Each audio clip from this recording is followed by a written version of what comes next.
Salut tout le monde!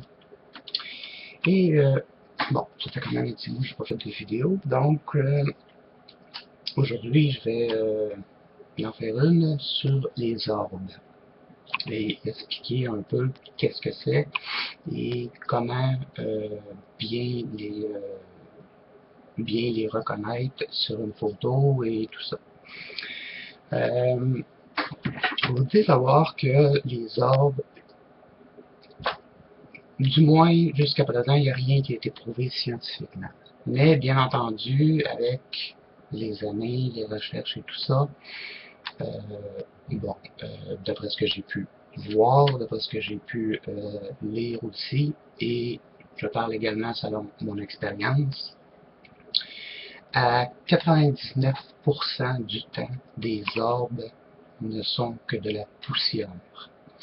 Il faut faire attention, parce que on peut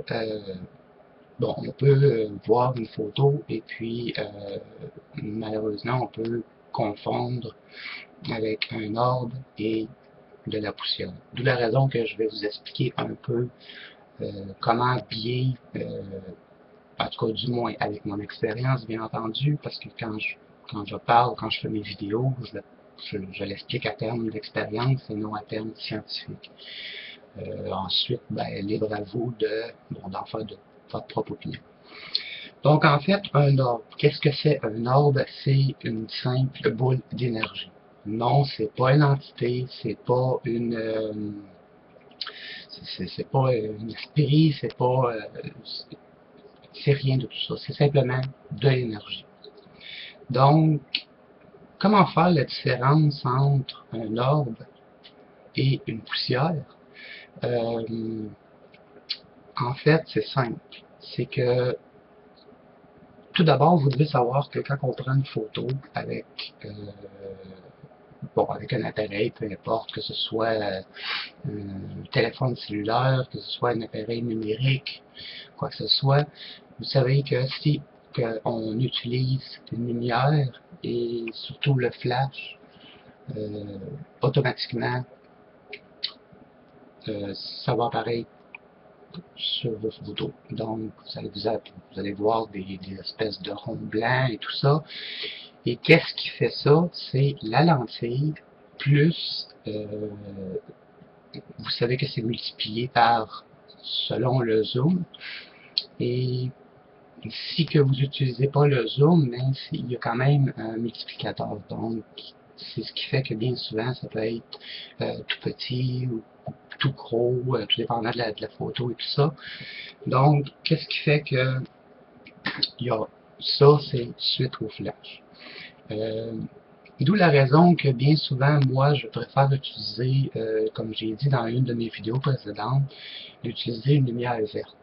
Pourquoi une lumière verte? Tout simplement le fait que j'ai fait un test avec une photo, euh, avec un appareil photo, je l'ai fait avec flash, sans flash et lumière verte. Et comme que je prends toujours deux photos à la suite pour faire sûr, bien, parce que j'ai quand même sur mon appareil l'option rafale, donc quand que je prends une photo, j'ai vu la différence que ça faisait avec les trois. Donc, bien entendu que si je prends une photo avec le flash, je vous dirais qu'à 99% du temps, c'est de la poussière. Sans flash, puis qu'il apparaît quelque chose, là, il y a une possibilité. Avec une lumière verte, il ne devrait rien avoir du tout. Pourquoi le vert? Ça fait un contraste et c'est un peu comme l'infrarouge. Ouais, c'est ça, l'infrarouge ou si on prend une lumière ultraviolet, quoi que ce soit. Donc le vert, c'est la lumière qui se rapproche le plus, qui est la moins agressive et que vous pouvez avec ça avoir l'exactitude. Donc, en faisant le test sur les trois, j'ai vu que si j'avais vraiment quelque chose, je l'avais sur une lumière verte et aussi sur une photo sans flash. Donc, bien important que bien important aussi de faire attention à ça.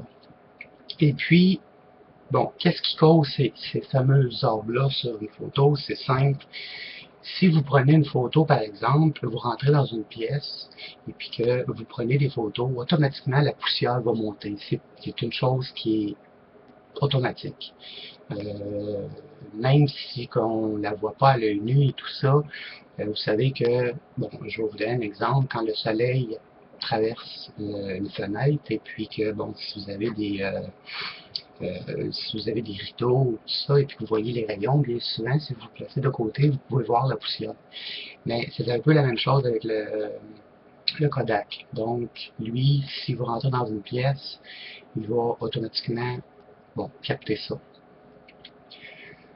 La seule et unique façon de le savoir, c'est si la pièce ne contient pas d'air, ou du moins très peu, pas de ventilation, qu'il y ait eu absolument rien, je vous dirais d'environ 8 heures, et puis que vous prenez une photo et puis qu'il y a quelque chose, là oui, vous pouvez avoir un orbe.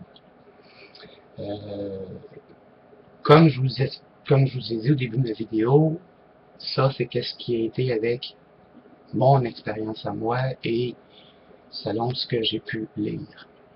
Bon, comment savoir faire la différence entre un orbe et une poussière? C'est simple. L'orbe en lui-même, le vrai orbe, tout d'abord, il y a une épaisseur, il y a différentes couleurs, et si vous regardez de proche, du moins par exemple, vous prenez une photo numérique, vous la faites développer, et puis vous prenez peut-être une loupe ou quelque chose là, de tout petit pour regarder les photos, eh bien, vous allez vous apercevoir qu'il y a comme des espèces de petits verres dedans. Et ce qu'on donne l'impression bien souvent qu'il y a des visages à l'intérieur. Donc, ça, c'est le vrai orbe. Lui, il y a une épaisseur, il y a... bon, oui, il peut contenir des visages dedans, c'est possible. C'est rare, mais oui, c'est possible. C'est ça. Donc, il y a une épaisseur, il y a comme des formes de petits verres dedans, et surtout de la couleur. Sinon, pour le reste, c'est de la poussière. Aussi, il faut que vous sachiez que l'orbe est compact comparé à la poussière. La poussière, c'est... Comment je pourrais vous expliquer ça? Donc, c'est un peu comme... je sais pas vraiment d'exemple, c'est un peu comme si vous si vous placez un papier transparent et puis c'est un peu là... j'ai pas d'exemple juste pour mal faire, mais bref, vous allez vous en apercevoir automatiquement car tout ce qui est poussière sur une photo, c'est transparent, il n'y a vraiment rien. C'est flasque, c'est gris, il n'y a presque rien dedans. Et puis, par contre, oui, il peut y avoir une certaine luminosité à cause du flash. Et sinon, si vous prenez une photo sans flash et puis qu'il y a bon une multitude de poussière par pur hasard, bien vous allez vous en apercevoir tout de suite. L'orbe également, le contour a une, je pourrais vous dire comme une espèce de tracé dedans. Donc, ça aussi, ça fait partie des vrais orbes. Donc, la possibilité et les chances que vous pouvez capter un vrai orbe sont extrêmement minimes.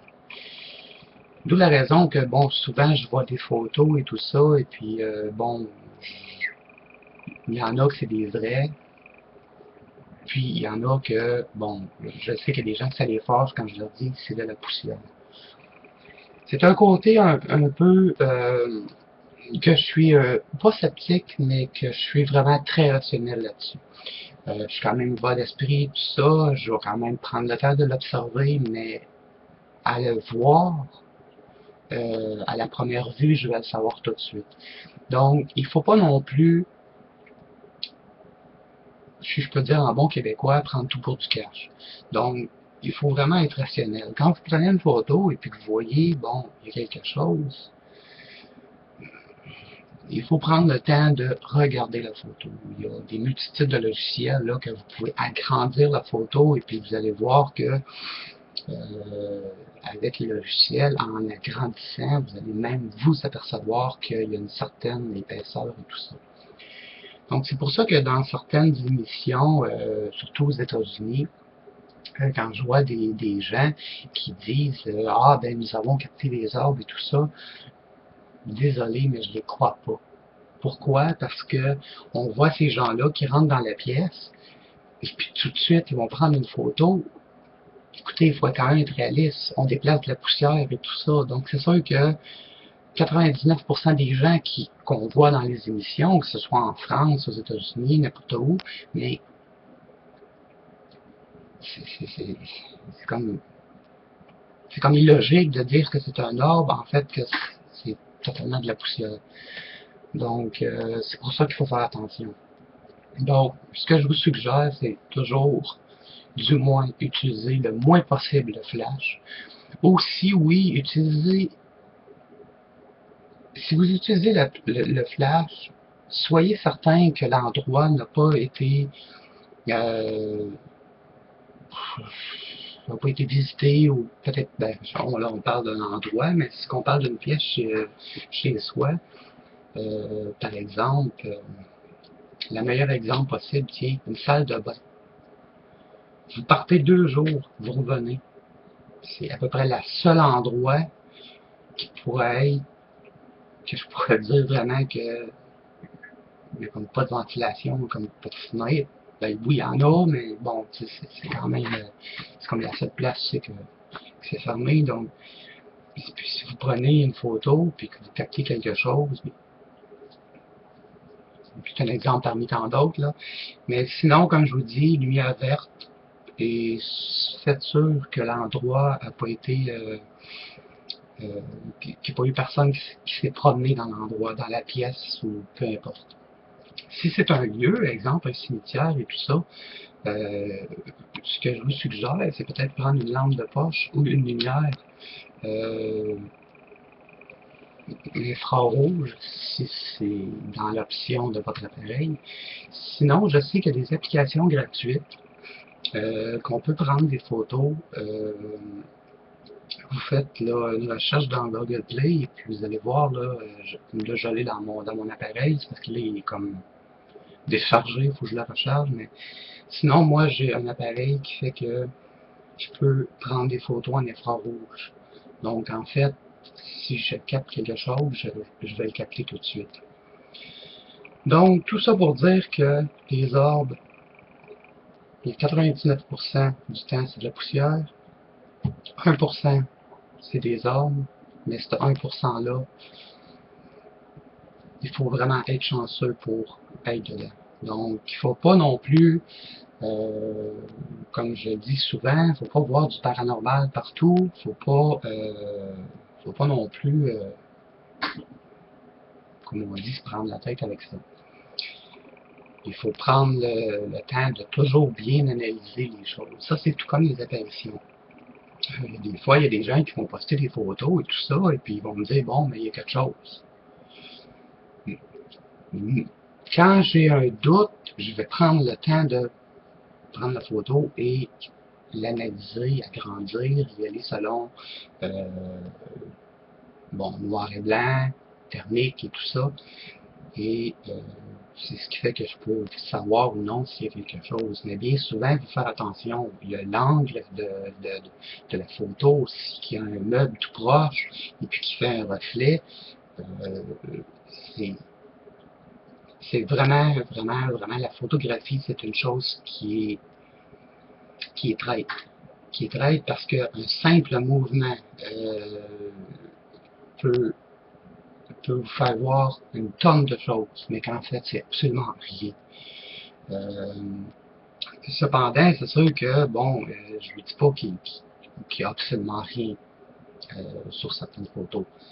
Mais moi, je prends toujours le temps d'analyser, puis je prends aussi toujours le temps de les faire en rafale, surtout quand je fais des expériences. Comme par exemple, si je vais dans un endroit, je mets mon appareil en rafale. Donc, je le mets automatiquement en rafale, puis le setting va prendre comme 3 photos à la fois. Donc, automatiquement, s'il y a quelque chose sur les 3 photos, là, il y a vraiment matière à aller plus loin dans l'analyse. Cependant, s'il y a quelque chose sur une photo, seulement sur les 3, j'en tiendrai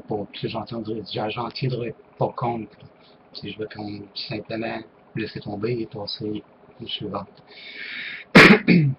Donc, au final, les ordres, les apparitions et tout ça, vous devez prendre le temps d'analyser les photos, de voir les angles, de regarder autour de vous. Puis c'est bien important aussi de ne pas avoir honte de poster et demander l'avis. S'il n'y a rien, il ne faut pas vous fâcher non plus. Parce que j'ai vu des gens que je disais, il n'y a absolument rien, c'est tout simplement une illusion, quelque chose par l'angle et tout ça. Puis il y a des gens qui se sont fâchés après moi. Mais à un moment donné, il faut comprendre que, comme je l'ai dit tout à l'heure, la photographie, c'est très, très complexe. J'ai eu quand même droit à avoir un cours de base, un petit peu plus qu'un cours de base en photographie. Et justement, tout ce qui est côté lumière, tout ce qui est côté poussière et tout ça, je l'ai appris aussi en même temps dans ce cours-là. Donc, d'où la raison que bien souvent, je vais regarder une photo, je vais le dire tout de suite. Et si vraiment il y a quelque chose, je vais prendre la peine de l'analyser, l'agrandir et être en mesure. Je peux me tromper. Oui, je peux me tromper. Je reste quand même un humain. Je suis pas un professionnel des ordres, parce que quand même, c'est un côté qui est très complexe. Mais cependant, selon certaines photos, oui, je peux dire ou non si c'est un ordre ou pas. Donc voilà, je crois que ça fait le tour des ordres. Ma prochaine vidéo que je vais faire, c'est justement les apparitions. Dans le sens que on prend une photo, puis il y a quelque chose qui apparaît. Parce que je peux pas l'inclure dans cette vidéo-là, ça serait trop long sinon pour vous. Donc, c'est pour ça que j'ai été juste comme avec la base des ordres pour vous expliquer. Chose importante que j'ai oublié. Un ordre, comme je vous ai dit tout à l'heure, c'est de l'énergie. Ce n'est pas une entité, ce n'est pas un esprit, c'est pas un démon, c'est absolument rien de ça. C'est tout simplement de l'énergie créée. Créée par qui, par quoi?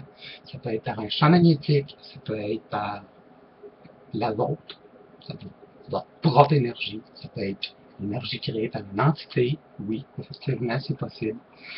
Donc, il n'y a pas matière à s'inquiéter là-dessus. Cependant, si on va dans le côté larve, ce que j'appelle larve astrale, eux, il y a matière à s'inquiéter. Mais ça sera sur une autre vidéo. Donc, voilà, tout ce qui est orbe, ce que vous devez retenir, utiliser le flash le moins possible, une lumière verte si vous pouvez, évitez de vous promener dans la pièce en prenant des photos, parce qu'automatiquement, vous allez capter de la poussière. Et puis, ce qui peut rentrer en conflit si vous utilisez le flash, et en plus que vous êtes promené dans la pièce, donc automatiquement, avec le reflet, plus le zoom, et l'agrandissement et tout ça, automatiquement, vous risquez d'avoir des mauvaises surprises. Donc, la seule façon de le voir, c'est par l'épaisseur, et comme je vous ai expliqué aussi, par les petits verres qu'il y a dedans et le contour du cercle de l'ordre. Voilà, merci d'avoir écouté ma vidéo. J'espère que ça va vous avoir donné une bonne idée, une bonne aperçu de qu'est-ce qu'en fait les ordres. Comme je vous ai dit au début de ma vidéo, ce n'est qu'à titre informatif. Je ne suis pas scientifique et encore moins expérimenté des ordres. je veux dire, expérimenté. Quand même dire vite, je veux dire dans le sens, je suis pas un professionnel des arbres, parce que je reste quand même toujours dans l'étude et dans les expériences et tout ça. Et puis, peut-être que dans 10 ans, j'aurai complètement une autre opinion. J'en ai aucune espèce d'idée, mais là, pour l'instant, c'est ça. Donc, faites attention. Merci d'avoir écouté ma vidéo. N'oubliez pas de partager et aussi de mettre un pouce vert. Et puis, n'oubliez pas que vous pouvez vous abonner sur notre groupe Facebook qui est ouvert au public. Plutôt notre page qui se trouve être à l'accueil. Et aussi également, vous pouvez faire une demande d'amitié à Jean-Jacques qui lui pourra par la suite, si vous le désirez, vous inclure dans notre groupe secret qui lui est complètement fermé et totalement discret. Et puis tout ce qui est dit dedans, bien, c'est à la discrétion des gens. Voilà, merci beaucoup. À la prochaine pour une prochaine session d'information sur un autre sujet. Au revoir et faites attention à vous.